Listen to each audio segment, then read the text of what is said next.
All right,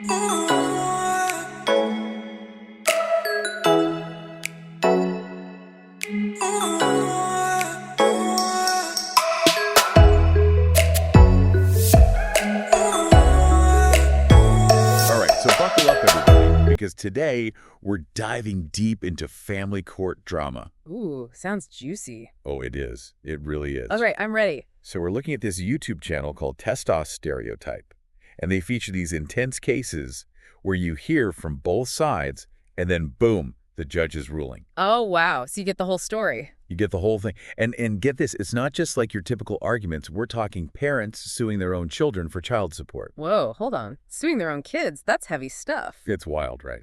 And that's exactly what we're going to unpack today. We've got two cases, both featuring a father seeking financial support from his daughters. Okay, so I'm guessing these daughters maybe haven't made the best choices in life. You could say that. Let's just say they have some interesting life choices. All right, lay it on me. All right, so case number one is titled Heartless Mother. We've got a father, we'll call him D, who's retired and raising his two grandchildren. So he's already stepped up to the plate, sounds like. Absolutely. And his daughter, Christy, is mostly absent, leaving D to handle the kids and all the expenses on his retirement funds. That's tough. I can see in that sense of a clash already. You know, that classic sense of duty to family versus a more, me first kind of approach. It's like textbook generational conflict playing out right in front of us. Exactly. So D says Christy just drops the kids off every day and vanishes, sometimes for days at a time. Vanishes. Like, where does she even go? She claims she's out making money, but she's super vague about what she actually does. Oh, that's shady. That definitely raises some red flags. It's like she's hiding something, Yeah. right? And it makes you think, is she putting her own needs before her children's? Yeah, it's a tough question. It is. And then finally comes out that Christy's last real job was as a waitress at a club. Oh, okay. A waitress, so what's the issue? Well, the implication, at least from her father, is that there might have been some, let's just say, extracurricular activities going on. Oh, I see where you're going with this. Yeah. He even straight up accuses her of prostitution. Whoa, hold on. We got to be careful here. We only have Dee's side of the story. Christy never actually confirms or denies any of that. Right, totally. But you got to admit, her being so evasive does make you wonder. For sure. But we can't jump to conclusions. Agreed. But, okay, brace yourself. Because her reaction when the judge orders her to pay child support is insane. Okay, what happened? What did the judge say? So the judge, looking at Christy's estimated earnings from the club, orders her to pay $1,873 chas a month. $1,873 a month. $1,873 a month. That's a chunk of change. Right. You'd think that'd be a wake-up call. You would think so. But nope. Christy basically says, fine, guess I'll just make more money in the streets. Wait, what? Did she really say that? I kid you not. Those were her words. That's wild. It's like she completely missed the point. Doesn't she get that the judge is just trying to make sure her kids are taken care of? It's like she's totally disregarding the seriousness of the situation and the impact her choices are having on her own children. And legally speaking, that kind of statement could really come back to bite her. It's just mind-blowing. It's like she doesn't even care. It's really sad, You've got this father sacrificing his retirement to raise his grandkids, a mother seemingly more concerned with her own pursuits, and these kids caught in the middle. It's a recipe for disaster. It really is. This case really highlights how tricky child support calculations can be, especially for situations where grandparents have to step in. It's more common than you think, too. And let's not forget, this isn't just about money. We have to think about the long-term impact this will have on the kids, emotionally, psychologically. Absolutely. This goes way deeper than just finances. It's about a whole family being torn apart. And about those societal judgments, what's acceptable work, what's not. But yeah, the kids are the ones who ultimately pay the price. It's a tough situation all around. But we've got another case, and trust me, this one gets even more intense. Oh boy, all right, hit me with it. This one's called A Mistake. And it really dives into the weight of expectations and what happens when parenthood isn't planned. Okay, I'm intrigued. Tell me more. So remember D, the father from the first case. Well, he's got another daughter, Kayla, who is also a mother. She got a 6-month-old baby. Another baby in the picture. Okay, so what's going on with her? Well, and this is where it gets crazy. She straight up admits she regrets having the child. Whoa, she said that out loud. She said it in court. And she even said she wishes she could take it back. That's That's heavy stuff. I mean, you don't hear mothers say that very often. Right. And it's not just that. Kayla basically thinks her parents should just raise the baby since they're already doing it for her sister's kids. Oh, come on. Talk about a lack of responsibility. It's like she expects her parents to be her safety net no matter what. She wants to have her cake and eat it, too. Exactly. And get this, she's been hiding the fact that she makes $48,000 a year from her parents this whole time. Seriously. So she's been playing the poor me card. Totally. Like she's intentionally trying to trick them into supporting her. That's just manipulative. It sounds like she just doesn't want to deal with the realities of being a mom. That's exactly it. It's like she resents the baby and sees him as a roadblock to the life she wants. Oh, man, this just keeps getting more complicated. And it gets even worse. Yeah. The baby's father is married and completely MIA. Dee mentions this in court, and you can just hear the frustration in his voice, like they're raising this grandchild completely on their own. It's just not fair to them. It puts so much pressure on them, especially if they're retired and on a fixed income. And this is something so many grandparents go through, and it often goes unnoticed. Yeah, it's a hidden crisis in a way. These grandparents are stepping up out of love, but it comes at a huge cost to them. It's true. But, okay, you ready for the kicker? The judge orders Kayla to pay $921 a month in child support, plus $100 a month in back pay. That seems more than fair considering she makes a decent salary. Right. But instead of taking responsibility, Kayla threatens to stop visiting the baby altogether if she has to pay. Oh my God. Are you serious? That's awful. It's heartbreaking. It's like she's using the baby as a bargaining chip. It shows a real distorted view of what it means to be a parent. It's like she only wants the good parts, not the hard work and sacrifice. It's all about her, And it's sad because, in the end, it's the child who suffers the most. It's true. It's like neither of these daughters understand the weight of their choices or the impact they're having on their kids. Or on their father, for that matter. I mean, the emotional toll on him must be immense. You can just imagine the disappointment, the frustration, the feeling of betrayal. It's got to be crushing. These cases really make you think, don't they? About family, responsibility, the choices we make. Yeah, about how our actions affect not just us, but everyone around us, and especially our children. And they raise some big questions about how society views and supports families in these situations. Like, are there enough protections for grandparents who step up? What can we do to prevent these situations from happening in the first place? There's so much to unpack here. It's more than just a legal issue. It's a societal one, too. Absolutely. And it's a conversation we need to keep having. Definitely. We need to shed light on these issues and support these families who are struggling. It's clear that Dee is carrying a lot here. Oh, absolutely. I mean, the guy's retired, but instead of, relaxing and enjoying life, he's back to being a parent, raising his grandkids. Yeah, he's dealing with so much, not just providing for them, but also the emotional weight of his daughter's decisions. It's like a double whammy of responsibility and disappointment. It's got to be heartbreaking to see his daughters seemingly not caring about their kids. You can just hear it in his voice, the exhaustion, the sadness. Yeah, and the resentment. Oh, for sure.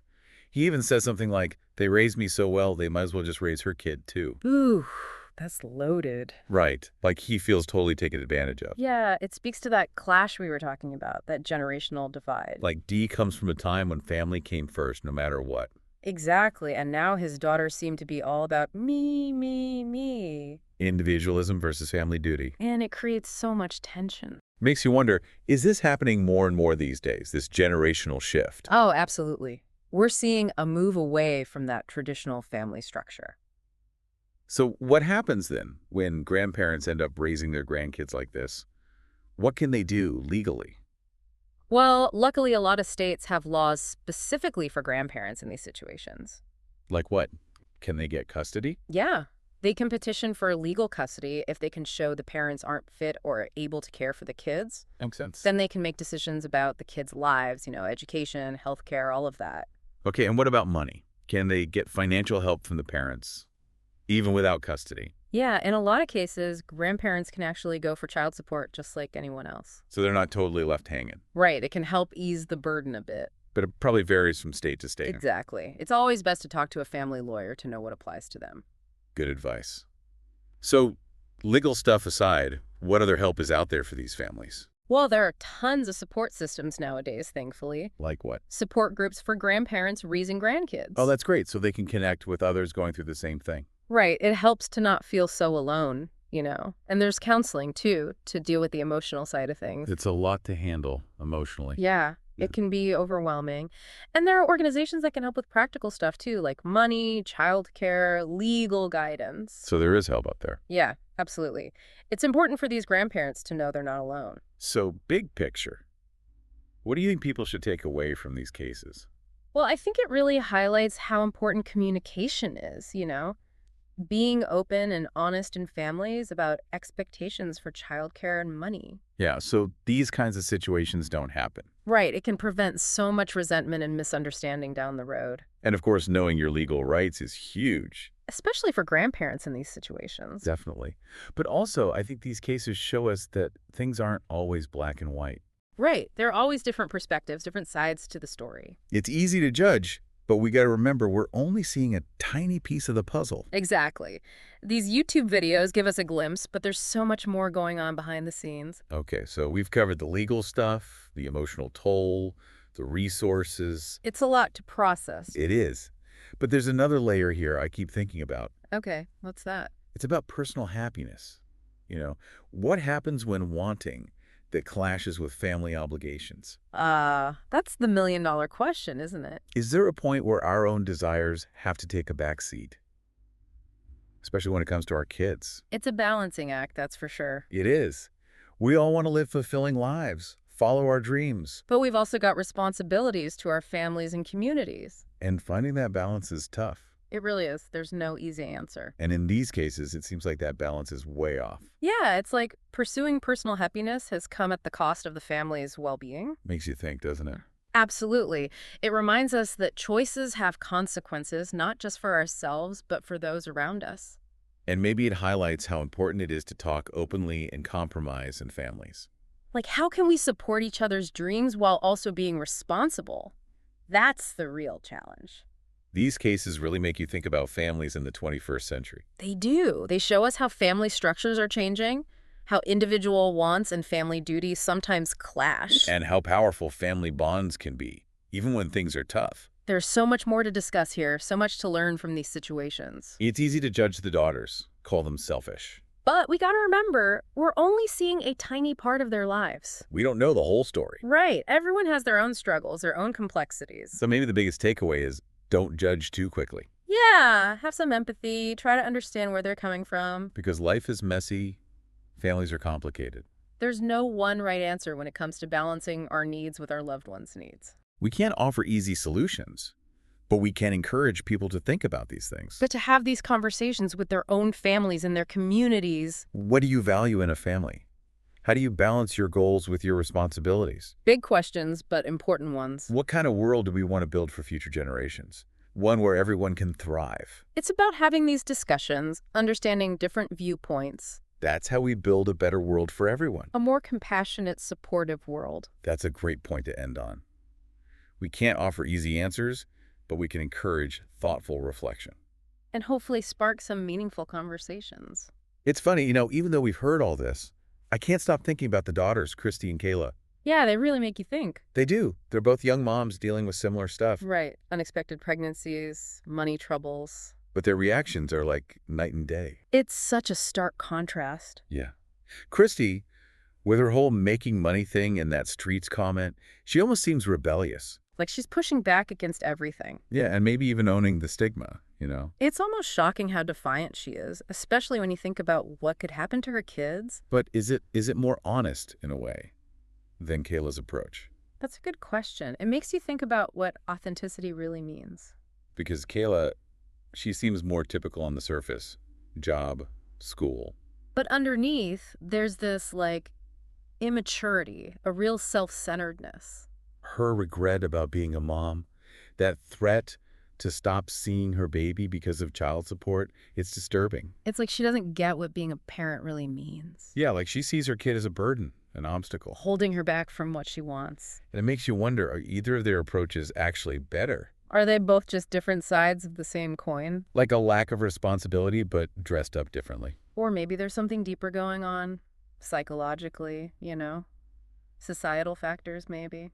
It's hard to say for sure. I guess it's a reminder that we only get a glimpse of their lives. These clips, they don't tell the whole story. There's always more going on than we see.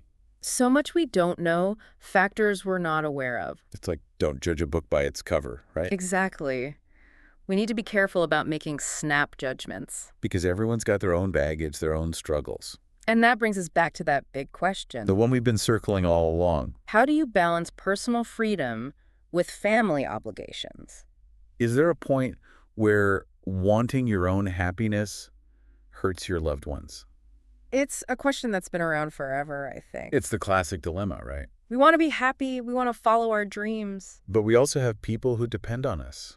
And it's hard figuring out how to do both. In these cases, they show us what happens when things go wrong, When that balance tips too far in one direction. like a cautionary tale, almost, It reminds us that our choices affect everyone, not just ourselves. especially our kids. And maybe it's a call for more open communication, more compromise in families. So we can find a way to support each other and still be happy. These cases really challenge us to think about family in a new way. How it's changing, how individual wants clash with duty, and how strong those family ties are, even when things are messy. They're definitely food for thought.